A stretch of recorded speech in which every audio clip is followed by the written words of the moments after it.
Good afternoon, everyone, from a snowy and rather sunny now. The sun finally decided to come out today at Hashknife Ranch here in Lolo, Montana. You may not recognize me with my new haircut. Brandon and I were just talking about it. I fell asleep in the chair and woke up to this. I'm not exactly sure what happened, but it is what it is. So if you didn't recognize me, it's me, Suzanne, and with me is my very good friend, Brandon. Hi, Brandon. Hi, Suzanne. I'm not going to get a haircut like that anytime soon. Don't worry. Yeah, that's great. I know you have a new video for us, and I think it's about cattle feeding, is it not? Yeah, basically just the morning chores. Just nothing real big. Just kind of going through them fairly fast. Try to compress about an hour and a half to 2 hours worth of work into 20-some minutes, I guess. Well, this is going to be really interesting to our audience because many of them tune in specifically to watch us do those chores every morning and then every evening. So they're kind of accustomed to the way we do things with our horses. And I'm sure that there are some big differences between what you do and what we do.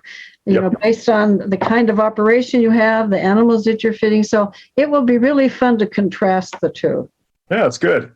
All right. James, you want to hit the video?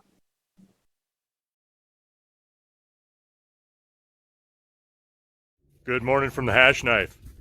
Well, this morning I'm just going to take you on a routine feeding excursion. Do this every day. Sometimes we have to change what we do based on the needs of the animals.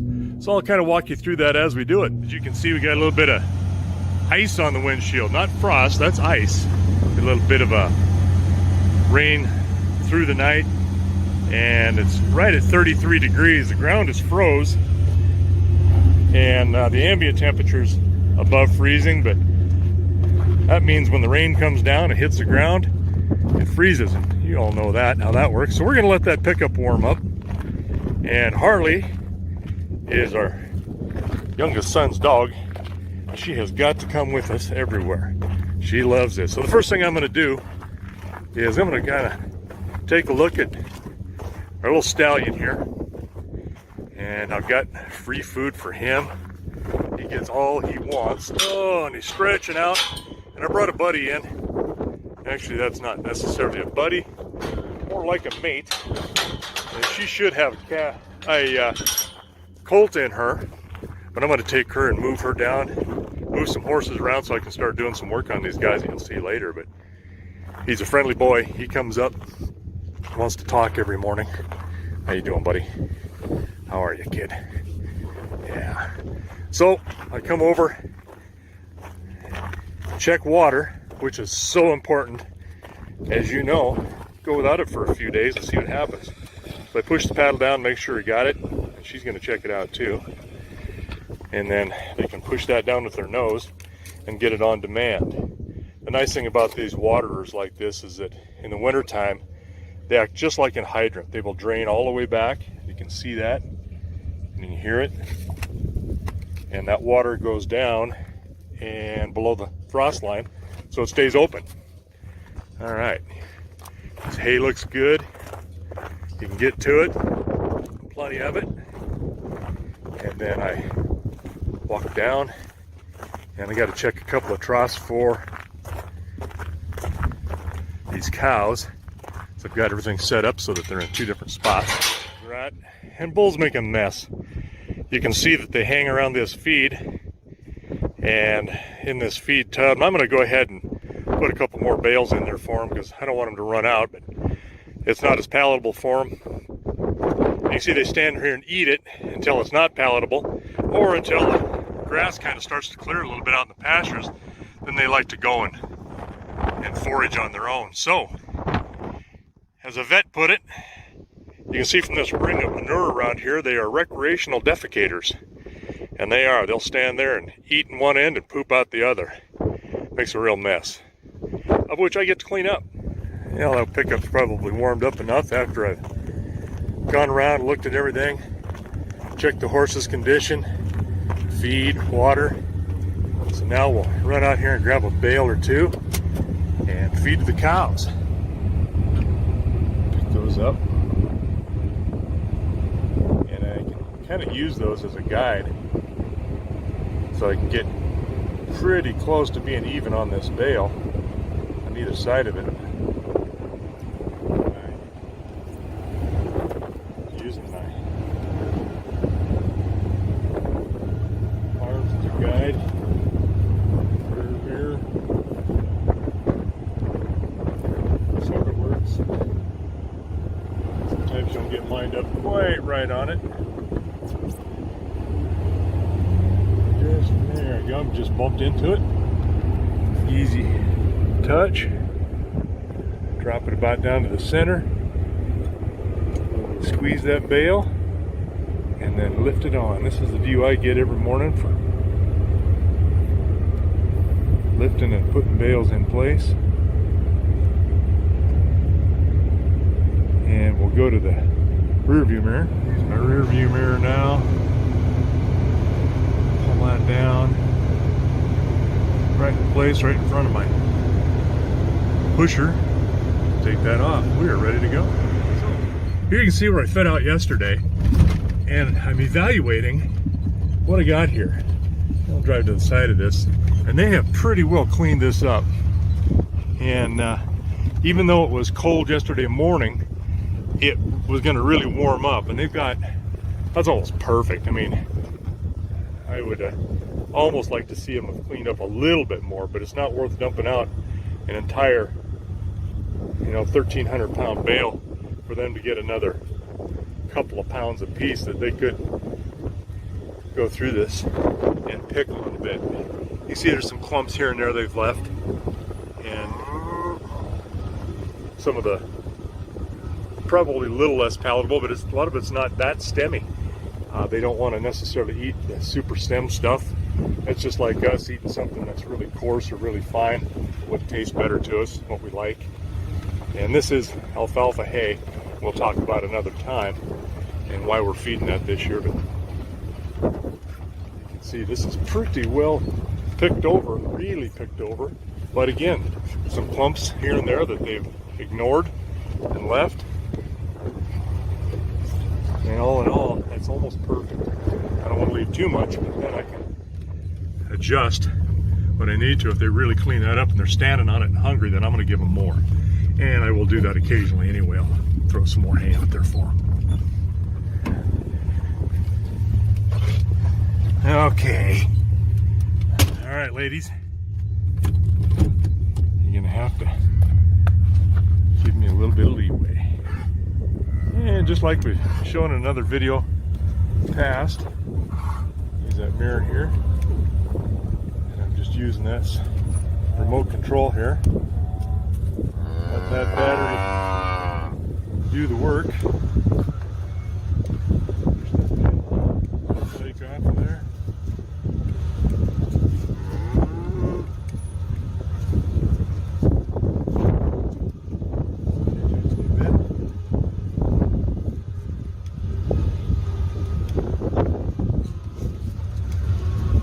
Step on the brake right there.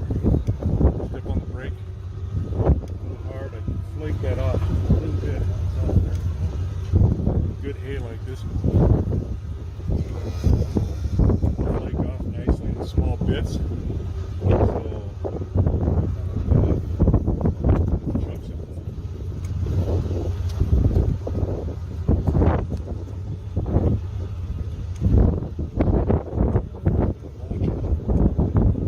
While I'm feeding this off, the most important thing to do is keep an eye on your cows and make sure everybody's looking good, they're fine, they're healthy, and we'll get into that in a bit. So I need to start my pump again for my hydraulic arms, and then push those arms out so that it kind of releases the bale so it doesn't sit and not let it slide. If it would just hold it, I would be helpless to do anything. So put those arms down, shut my pump off. Now I go out with my remote control for my winch, and I have been using just a utility knife. Works really well. I can keep changing blades in it so it stays sharp. And look at all the needy ones coming around.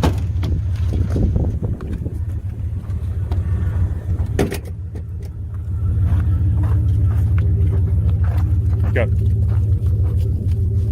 oh yes, look at you. That bale come on a little bit crooked. I'm too concerned about that because it'll feed off just fine. Now I'm gonna pick up my pulley there, get it set in place, and then really easily. Did I mention that these guys are also recreational urinators too? Yes. So I'll just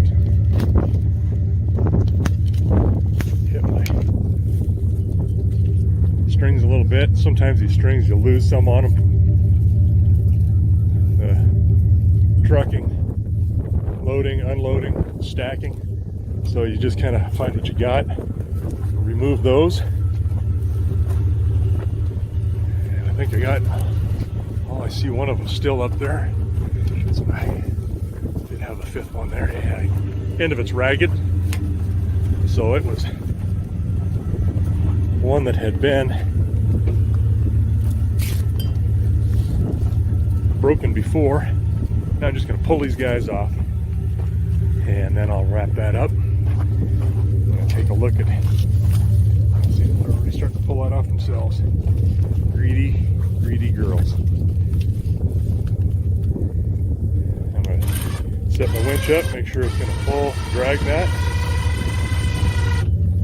And I'll pick my string up, be on our way.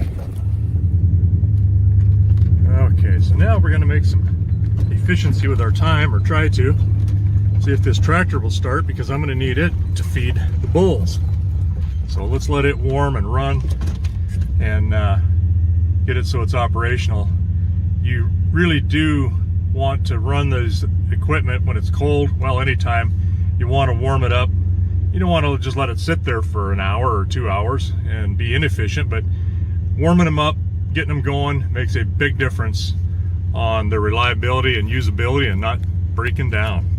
So we got the door open really nicely. Sometimes it'll stick if we get some moisture and it is frozen. It's a bad design, and it will actually freeze that door closed, so you got to be careful there. All right, so I'm going to turn my key on, let the glow plugs warm up the engine cylinders, and it should tell me when it's ready. Preheat completed. Cross your fingers. Ooh, that started right up. Nice. Part of the reason why that starts right up is that we've got it plugged in. It's like I mentioned earlier on that other pickup. It is 33 degrees, so it's not horrible, but you'd be surprised how little it takes to keep a diesel from wanting to start. All right. So, but I don't forget, come back here. You see I've got this plugged in. Our block heater. Plugged it from that. Throw this out of the way. Kind of get a little place there, holder for it. And now, let it warm up. We'll go grab another bale, feed these cows out, take a look at it. And I'm bringing a second bale out, and working that over pretty fast. One of the things I like to do is monitor these guys, not just for their health, but you can also tell how you're doing with your feeding. And in the mornings, when they're not yet calving, it's the coldest. And I like to give them as much feed as I possibly can early enough when the ground is still frozen, I'm not rutting it up, and it gives these girls a chance to be able to metabolize, even though they're ruminants. You know, food's still important, especially early in the morning, so I like to do that then. And then when it gets warmer, we will have them feeding in the evening, just before dark, late afternoon, early evening, and that tends to change metabolism for calving. We've talked about that before, and probably will again. So we'll feed this off and we'll go back. Now that I got this fed off,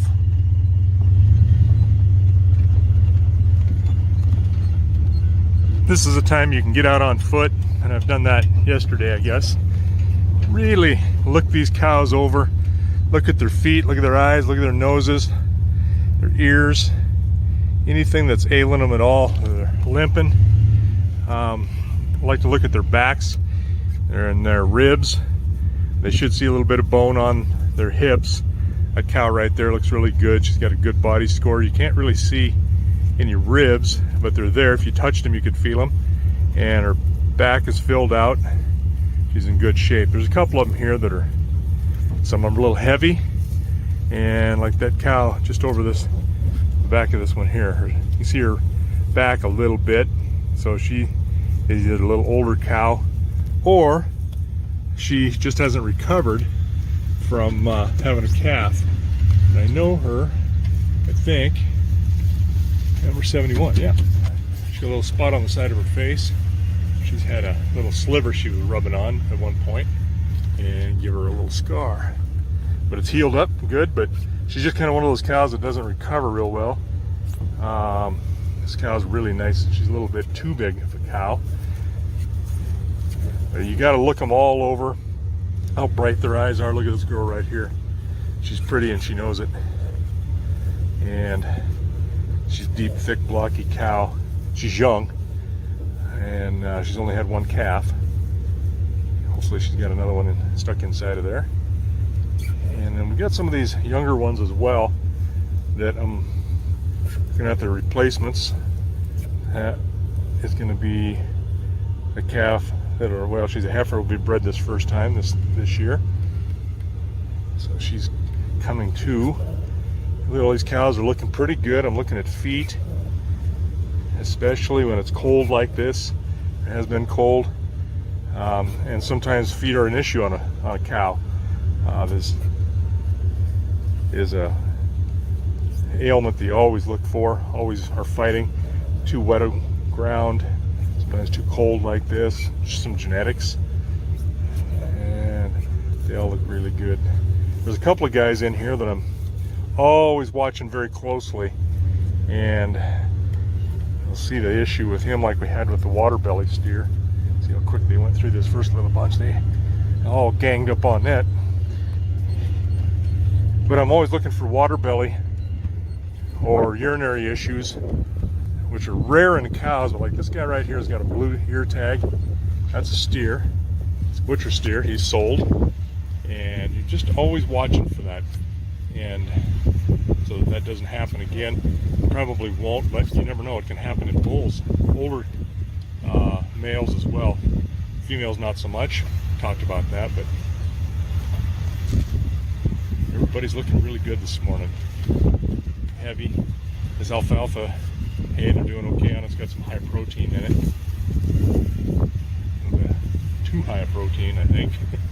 But I'm shooting for 30 pounds of hay per head per day on these guys, and then when it gets really cold, I will feed an entire third bale, extra bale, to get them up there about 36, 37 pounds a piece, just to take care of them a little bit, to help them metabolize a little bit more and get some body heat. So everybody's looking good this morning, and so now it's go time for replacing some bull feed. I'm going to feed them 2 bales. I'll pull 2 off of the stack, and then I will only take 1 at a time over. See if I can do this without causing a wreck, because believe it or not, this is very, very top heavy. Set it down easily, gently.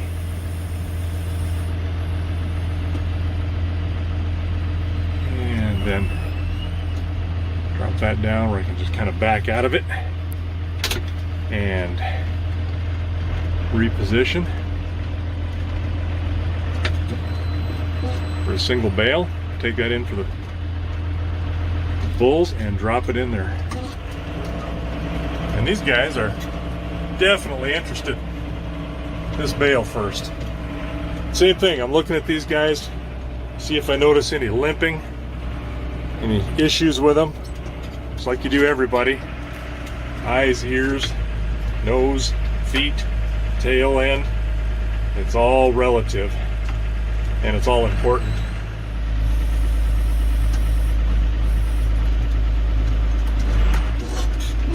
I'm going to just cut a couple of strings. This will peel right off of there. We'll be in business. Stick a knife blade here. Cut each one of these guys. Yeah, I'm going to skip that one. Cut that one, and this is the only one holding this bale. As soon as I hit it, it's all going to fall. There we go. Now all I got to do is grab these strings, pull them away, and I'll be good. I may, because the way this fell in through here, I may just leave this bale by itself, let him eat on it for a couple days, and then put the other one in there so we're not having an issue with bales falling out of the top of this and wasting some of it. Which hasn't happened, but it could the way this fell out. So, some more of this. And this is always fun.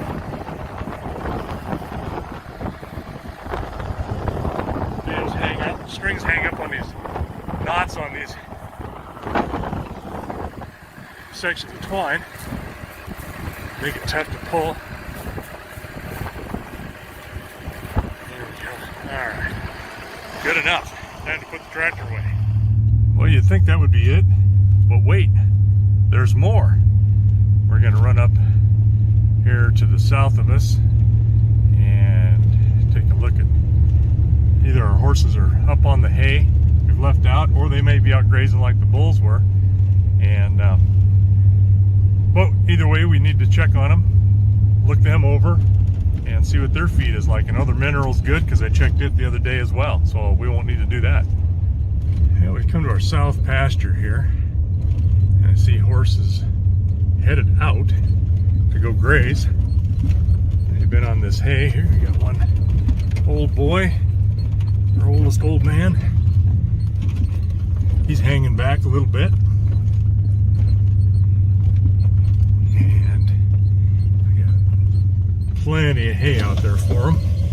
They're still picking on that. They'll come get that free choice as much as they want. And then, hey old man, how are you? And then they'll leave and go graze for a while, and then they'll go to water.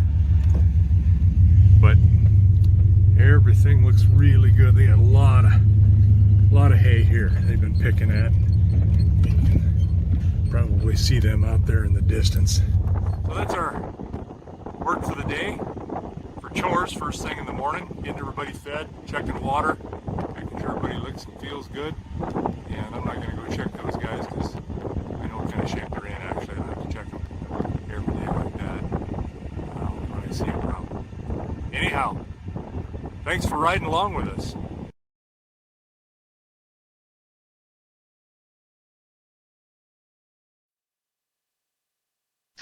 Well, that was great, Brandon, and I can't help but have 1,000 questions whenever I watch one of your videos.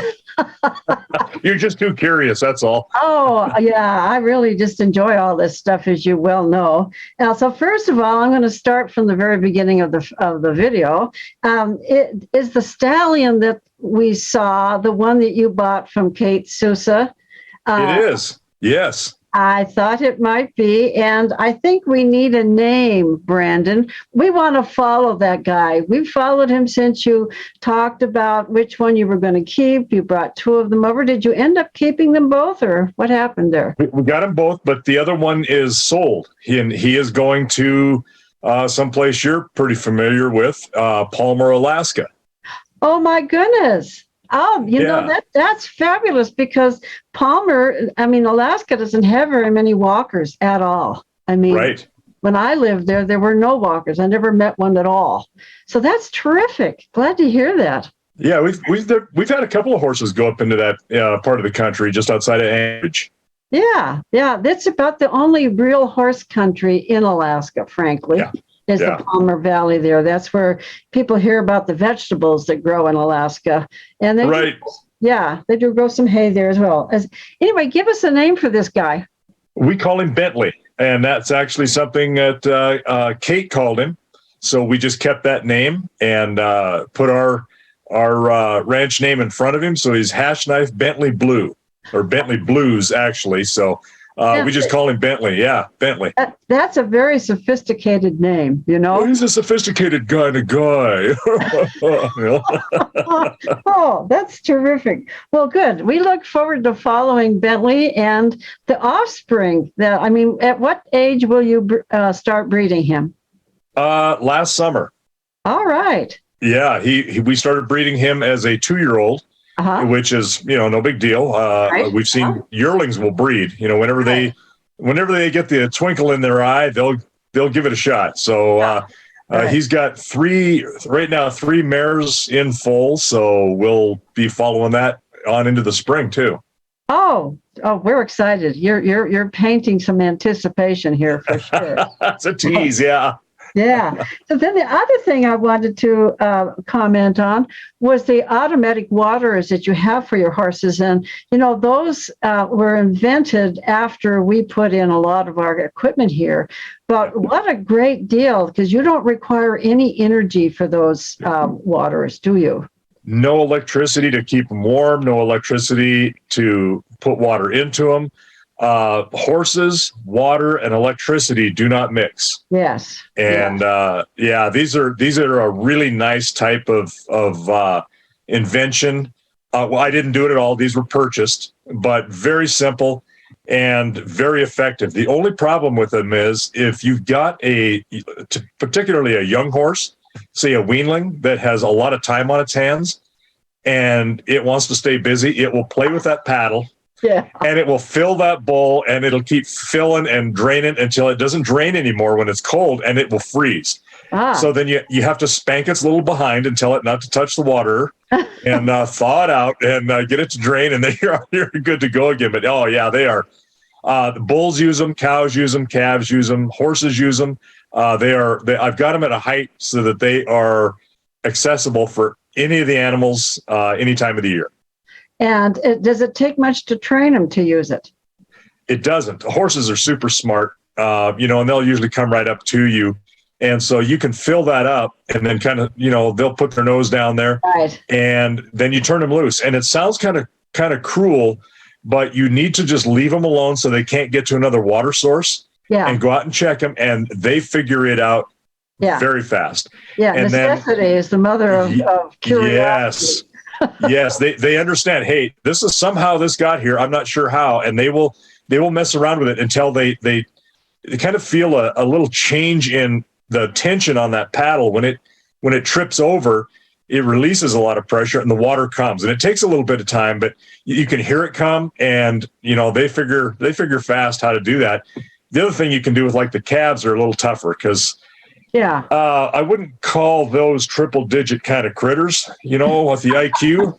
So you need to help them out a little bit, and you can seine them a little bit with some grain, get them used to grain or pellets, like you've seen us give ears or some of the others, and get them up there, and then they get curious about it, and then you can push that. They'll put their nose in there, and because they're thirsty, and as they put their nose in, you kind of push the paddle down for them, help them a little bit, or you get a couple of critters that are already trained to do that, and they'll figure it out. They'll watch them, monkey see, monkey do, and then pretty soon you've got everybody. Mostly, there's always a couple of them that are like in the lower 2 digits that aren't real quick about picking things up, but they'll eventually all get it. Yeah, well, I think when we replace, we're going to go in that direction. I really like the idea of the energy efficiency of it all. Yeah, it runs the same as you would when you open up a faucet in your house. Yeah. And the pressure tank drops down, kicks the pump on. Same thing here. It's the same exact. It runs the same thing right off the same line. That's great. So there were a couple of things I noticed about the environment. Brandon. And one of the things I have always told people that early morning feeding is delightful because you see the sunrise. And I was seeing your skies. The sunrise and sunset is something that ranchers are just accustomed to because they're out there. And again, the wind was blowing. The wind always blows. Yeah, yeah. But isn't it true that you often catch those wonderful sunrises and sunsets? You do, and what's neat is sometimes that gloaming light. You know what I'm talking about? It's that orange light that's everywhere, and you it's like you can touch it, but you can't. And you see some spectacular sights. You really do, just every day. Yeah, yeah. It's one of the great pleasures of ranch life, isn't it? Yeah. Okay. We loved seeing your new newly crafted equipment working so well. Yeah, it seems to be doing well for you, is it? It's doing fantastic. It's as what I hoped, and my greatest hopes that it would work like, and it has met and exceeded that. So yeah, I'm really happy with it. Great. The other thing that I was noticing is the ever-present baling twine, and what a good steward you are of it. And I'll just bet you that the back of your truck fills with baling twine like the back of our truck does. I daily, that's one of the last things I do is I wind that stuff up and I put it somewhere. Yep.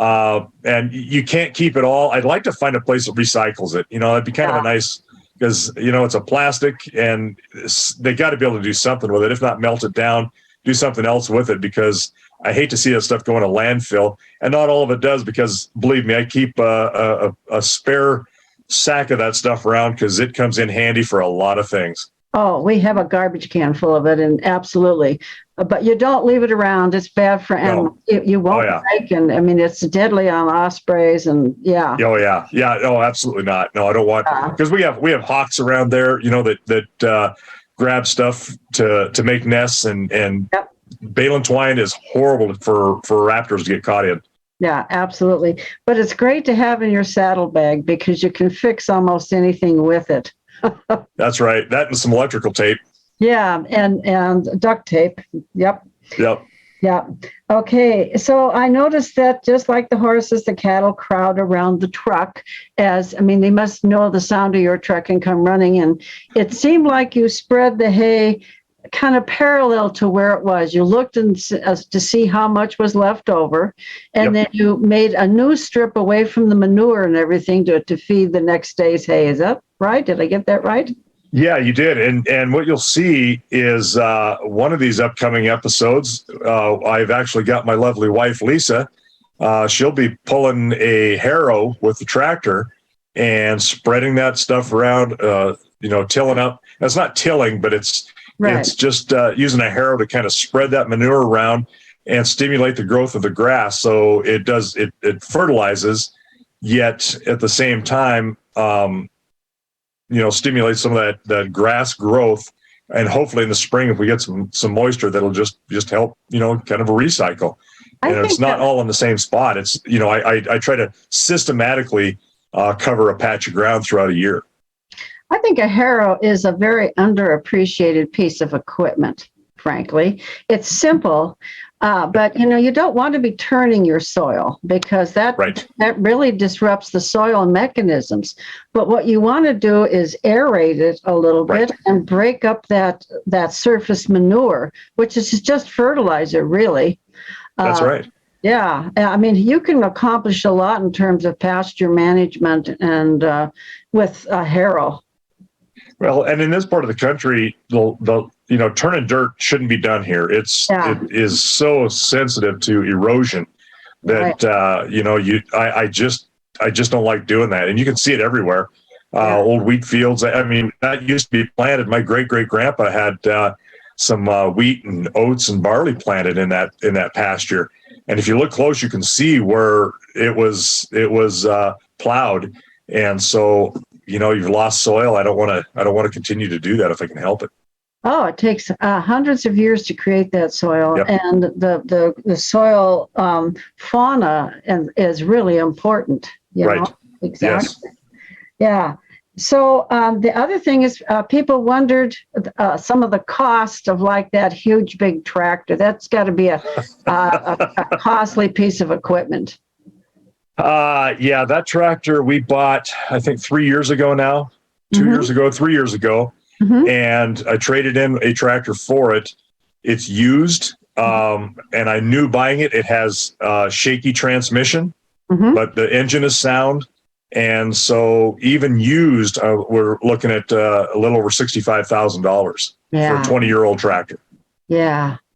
If I was to buy that today, you're looking twice that, $125,000 to $150,000.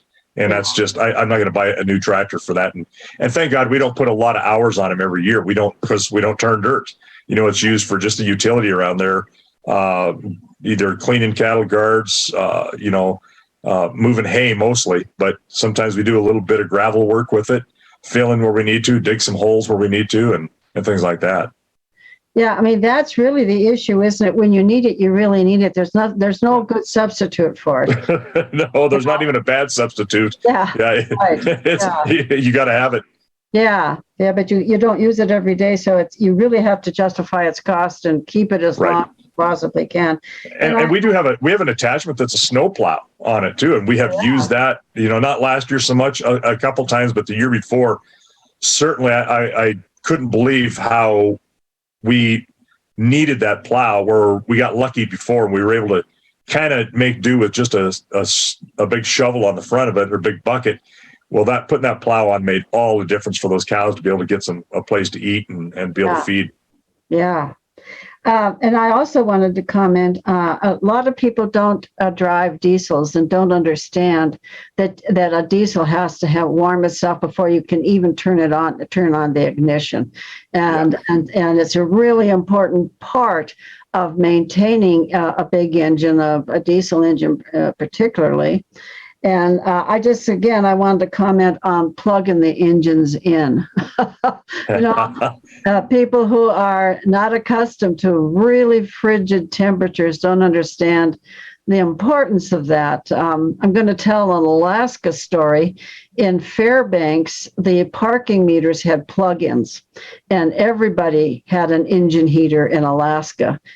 For every, even if you kept your car in a garage, because if you're going to park at downtown Fairbanks for 2 hours or 3 hours while you're in an office building and it's 50 below, you're really, you got a problem when you come back out.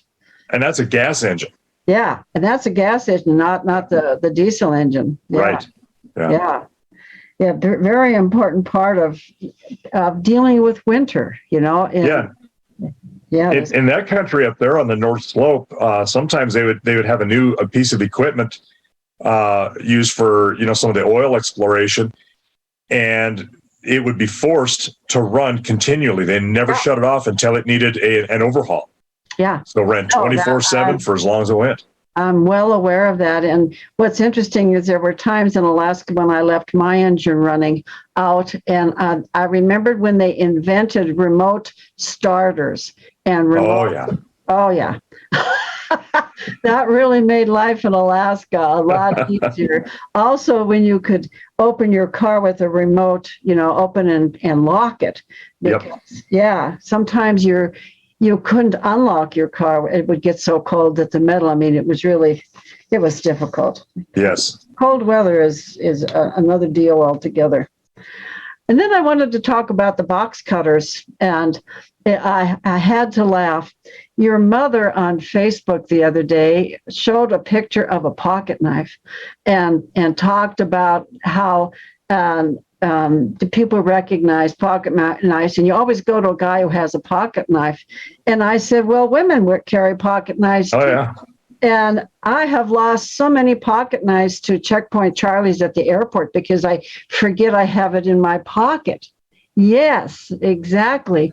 And they take them from me. I've lost them all over the place. They take them from you.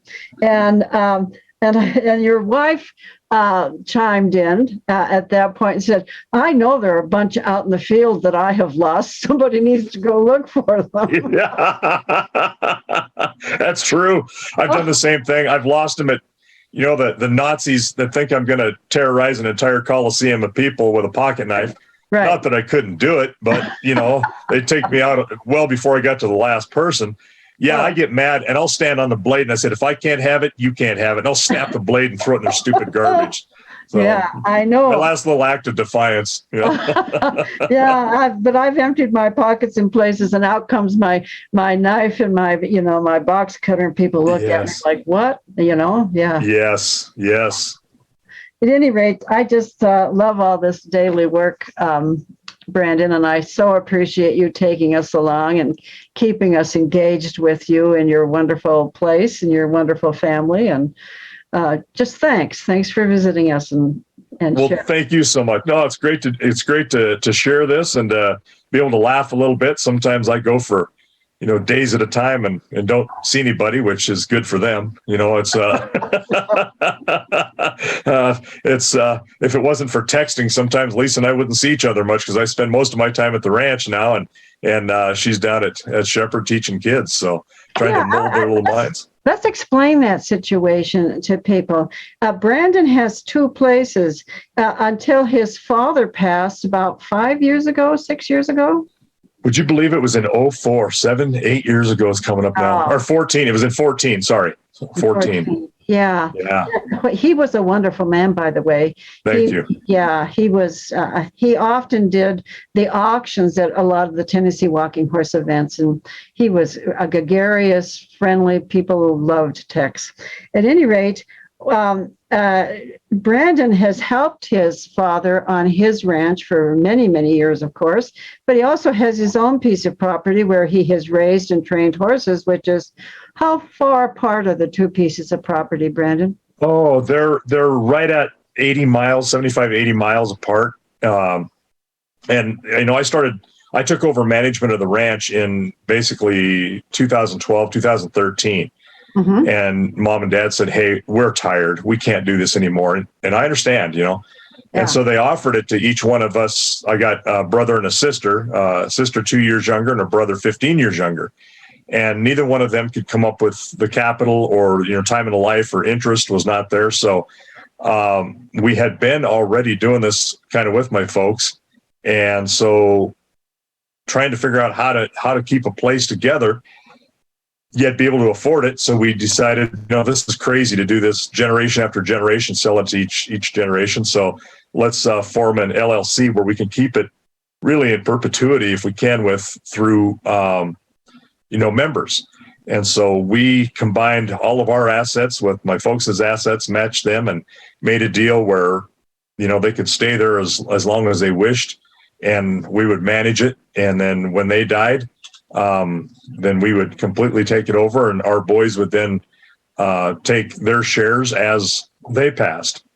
Yeah. And same with me. Then when I die, then mine will be on hopefully to some grandkids or spouses of my boys. So we've got that set up that way. And so I have, since I retired from the other life I had there, trying to maintain that outside job to keep a ranch together. I retired from that 2 years ago. And so now when my mother's there, she's remarried and mostly lives away, about 140 miles away, 120 miles away. So I'm there most of the time. And when she shows up, then I leave. And then I'll drive back and forth. So that's kind of the predicament we're in. It is. And, there for a while, it was a triangle because your oil job with Exxon was in Billings. And then your family home is in Shepherd, which is 40 miles, 50 miles north of Billings? Actually, no, we're right at about 20 miles north of where that work was. So not too bad. That part wasn't bad. Yeah. And then you have the ranch over there, and your meanwhile, Lisa, your wife, is still working in the school district in Shepherd. Is that not correct? Yes, she is a high school science, physics, chemistry, science teacher, one of them, and she's brilliant. She is so smart. It's scary. I'm just glad she's got low standards and myopia, just didn't see too well. Otherwise, I wouldn't stand a chance. She's a sweetheart is what she is. She's a doll. Yeah. Well, people are saying you're the highlight of their day. So Thank you. Like that. Yeah. I'm sorry their day has a very low bar. Yeah, that's Oh, great. shoot. All right. Well, that's great. I'm glad to hear that. Well, I look forward to doing this again next week. And hopefully we can bring you something that's a little bit different and we can have some fun with it. Yep. Thank you. Thank you. All right. Say hello Bye, you guys. to that lovely Lisa and your mother. I will do that. Bye-bye. Bye.